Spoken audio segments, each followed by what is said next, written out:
Deixa eu te fazer uma pergunta. Você assume culpas que não são suas? Ou então segura muito nervoso e coloca a sua vida em risco só para não ficar nervoso e explodir com as pessoas, mesmo elas estando erradas? Eu faço isso. E o nosso vídeo de hoje vai falar sobre isso. Será que é realmente necessário a gente guardar as coisas e colocar a nossa vida em risco? Cara, depois que eu comecei a estudar sobre negritude, sobre homossexualidade, sobre a sociedade no geral, eu comecei a questionar e a ver coisas que antes eu não via. E eu acho que uma das partes ruins assim da gente começar a se conhecer e a conhecer aonde a gente vive é exatamente isso, porque a gente começa a ver que tem muita coisa que a gente normatiza, muita coisa que é errada ao nosso redor e muitas das vezes a gente precisa falar mesmo, a gente precisa questionar mesmo porque certas coisas estão acontecendo com a gente. Na verdade eu vou contar uma história que aconteceu comigo no Rio de Janeiro. Mas antes eu vou dar um exemplo muito básico do que aconteceu comigo num shopping aqui em São Paulo.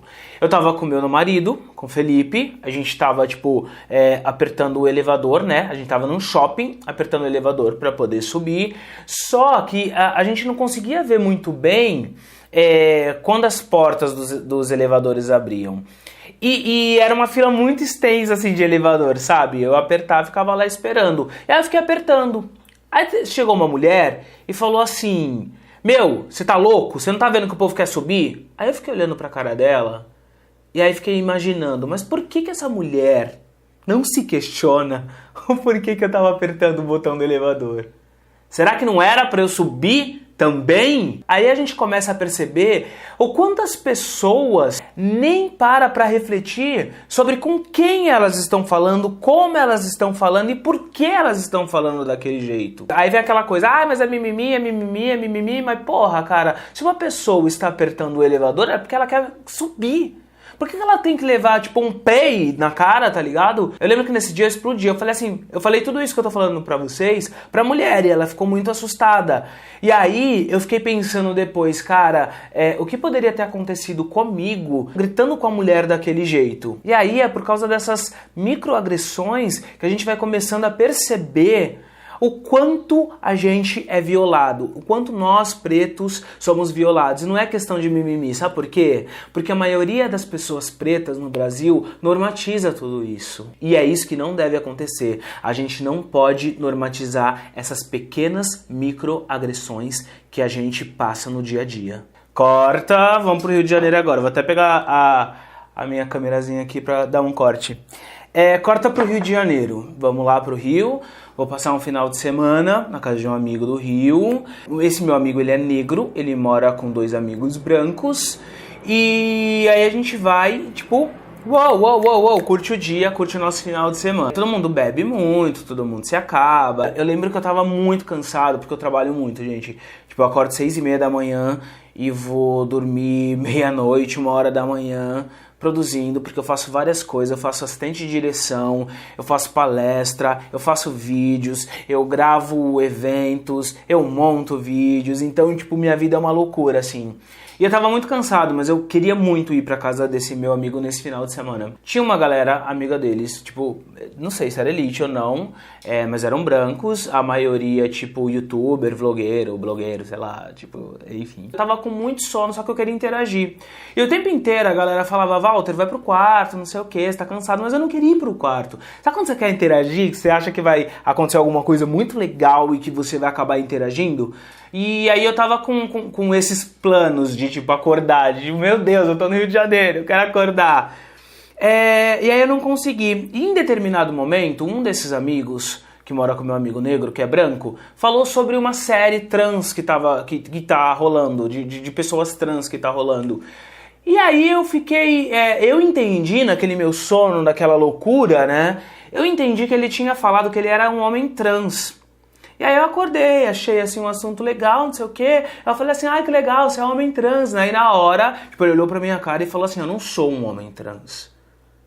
E aí eu fiquei meio sem graça. Eu falei, que eu tinha entendido que você era um homem trans. Não, mas tudo bem, mas eu não sou, beleza. Ficou um ruído, uma coisa estranha ali. Daqui a pouco uma menina que tava do nosso lado, branca também, vlogueira, blogueira, sei lá, Instagram, ela tocou no meu ombro e falou assim, olha, ela tava muito mamada, ela falou assim, deixa eu te falar uma coisa, não se pergunta pra uma pessoa se ela é trans ou não. E aí, gente, eu fiquei muito sem graça, porque eu tinha entendido que o cara tinha falado que era um homem trans. E a partir do momento que uma pessoa se abre pra você e joga um assunto na roda, é porque essa pessoa não tem problema em falar sobre. Só que eu tinha entendido errado, só que tinha morrido o assunto ali.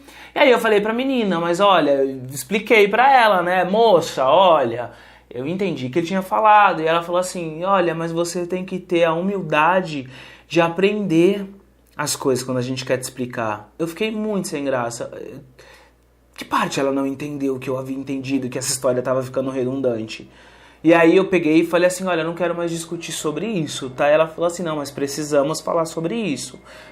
E eu falei, não precisamos. E eu fiquei, tipo, de boa, não queria mais conversar porque aquilo tava me irritando. Porque eles não estavam querendo entender o que eu estava falando, mas estavam querendo tentar me ensinar uma coisa que eu já sei. Sabe? Foi me enchendo o cérebro, eu comecei a ficar louco, e aí eu comecei a querer quebrar tudo, eu comecei a falar uma pá de bosta pra ela e gritar e falar, principalmente pros meus amigos negros que estavam comigo, que a menina não poderia falar daquele jeito com a gente. E eu tava começando a ficar um pouco decepcionado com esses meus amigos também, porque, cara, tipo, claramente a menina não tinha esse discernimento, sabe? Bom, gente, moral da história. Acabei 2 horas da manhã ligando para um Uber e saindo com todo o meu equipamento da casa do meu amigo. Eu tava com uma mochila enorme e 2 horas da manhã eu saí da casa do meu amigo. E aí quando eu cheguei na rua, porque eu não aguentei ficar lá nem para esperar o Uber. Quando eu cheguei na rua, eu vi que meu cartão de crédito tava com problema. E aí, cara, tudo que eu pensava era, não vou voltar para aquela casa com aquela menina agindo daquela forma, porque eu não vou aguentar. E aí eu perguntei pro zelador do prédio do meu amigo se era muito longe chegar na rodoviária, que meu ônibus estava marcado para 9 horas da manhã. E ele falou assim, ó, você vai levar umas 2 horas, 2 horas e meia. Eu falei, não, eu vou a pé. Porque eu sou assim, gente. Tipo, se eu não gosto do lugar, se a minha energia não se acostuma com o lugar, eu vou embora. Eu meto a louco e fico pé. Só que, cara, quando eu comecei a andar, alguma coisa começou a falar assim na minha cabeça, Walter, cara, não vai, dessa vez não, cara, não vai, porque vai dar merda. E aí eu liguei pro meu amigo e tipo, pedi pra ele me pedir um Uber. E aí ele pediu o Uber pra mim e eu fui. Eu mandei um WhatsApp explicando pra todo mundo, tipo, o que eu tinha achado, e principalmente pela omissão deles, porque eu acho que a partir do momento em que a gente fala sobre negritude, que a gente fala... Meus amigos também, eles são ativistas, né?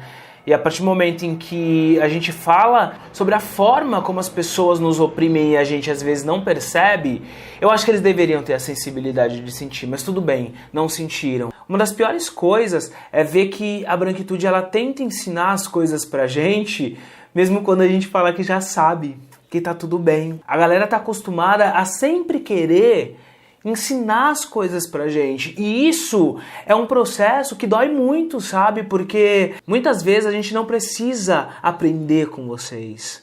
Muitas vezes vocês precisam ouvir a gente e simplesmente respeitar a nossa existência. Se eu coloquei a minha vida em risco, eu acho que eu coloquei. Eu acho sim que eu coloquei a minha vida em risco.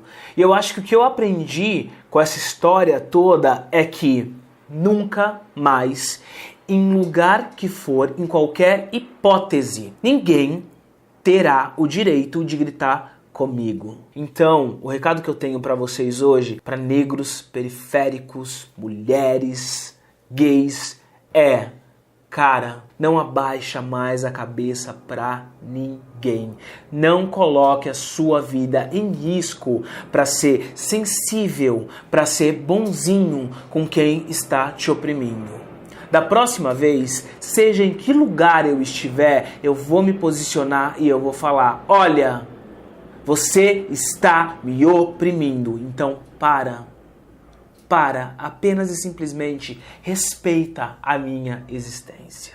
É isso, gente. Esse é meu canal Walter Regi, que fala sobre homossexualidade, periferia, negritude, sonhos e que principalmente tem o objetivo de fazer desse mundo um mundo melhor, um mundo mais bonito de se viver. E aproveita e assiste todos os vídeos que tem aqui no canal, porque já tem muito conteúdo desde 2015 gerando conteúdo aqui pra vocês, tá bom? Então, ó, beijão pra vocês, energia positiva sempre!